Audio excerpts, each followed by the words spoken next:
and I'm talking a lot of times, because he's speaking after I sing, he'll look at me and go like this while I'm talking. And he'll mouth the words, just sing. So I just saw him in my head do that. But he's not here, so great. How about that? I went through a pretty tough time in the last couple of years of my, the last few years of my life. I went through a broken engagement, and I had people in my life who had no business being there, and I was leading worship all at the same time. So it felt like this duplicitous life that was happening. I didn't necessarily believe what I was singing anymore. You know what I'm saying? But I knew how to get up here and sing it and smile and shake hands and kiss babies and make everybody think everything was great. But I was getting irritated with me at that point. I was just so irritated with the fact that I wasn't being real. Like, I love being real. I love telling the truth, and I felt crazy. I remember I moved to Nashville at that point in my life, and one of my friends felt bad for me because I went through a broken engagement. So she was like, Anthony, I know you were going to move into a house and everything, and you still got the house, so, you know, while you're gone out of town, I'll help decorate it for you while you're gone. So just leave me with the key and the credit card. I'll get it all fixed up for you while you're gone.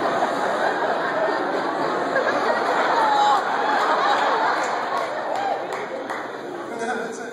So anyway, I left that. I came back home, and my house was like the lobby of a hotel, and I was walking around to make sure everything still had tags on it so I could take it back. And I was like, oh, this is great. But I noticed a mirror hanging on the wall across from where I walk into my house. This huge mirror, like, the stage to here and out to here. And I said, Alicia, where'd you get this mirror? Like, I don't know about stuff, like decorating and stuff, but this mirror is dope. Like, where'd you get this from? So she said, well, long story short, the next day we were going to take some stuff back to the place where she got the mirror. So I went with her because I wanted to meet this guy who made it.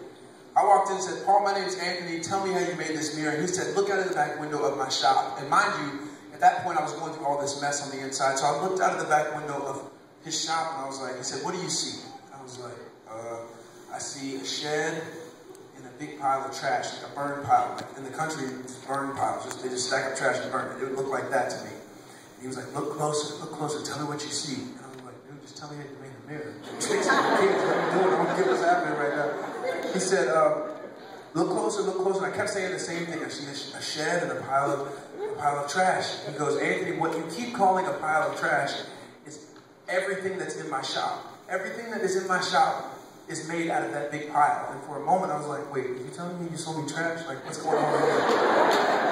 I got over that thought, and I thought about the dynamic. And it was basically like the Lord pretty much spoke to me at that moment and said, Anthony, the things in your life that you keep calling trash, if you hand them to me, I can make them into a masterpiece. I can make them into something beautiful, and through my eyes, what I was facing at that time looked like complete garbage. And I had no idea how God was going to use that in my life, in my life, period. Much less my life up here. I didn't understand it. The dynamic is everybody comes over to my house and they get to see that mirror. Like, everybody who travels with me, my friends, they all come over and they all ask about that mirror. And because it's hanging up in the living room of my house, I get to tell them about the man that I met that can take junk and make it into something beautiful. God will take the things in our lives that we consider to be trash, that we would rather have in the backyards of our lives, and we would rather people not see. He will take that mess and make it into something beautiful that we can hang in the living room of our lives. When people walk into our lives, they will say, where did you get that? And we get to tell them about a man that we met that can take junk and make it into something beautiful. That is the God that we serve. When I recorded this song I'm going to do for you now, I'm going to try a new song out on you. And the way that this works is you pretend like you like it till I leave, even if you don't. Alright? Got that out of the way. But this song was written out of a trashy time in my life, and it's just another way that God takes messes and makes them into miracles. A guy came up to me with the song title. I was in New York, and I think I was singing in Brooklyn.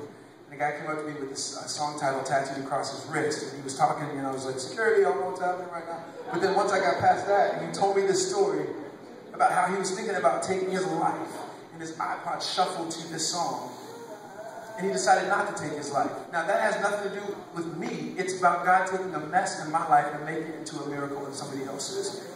That's what he is so good at. So no matter what you're facing right now in this holiday season, you can trust in him right now.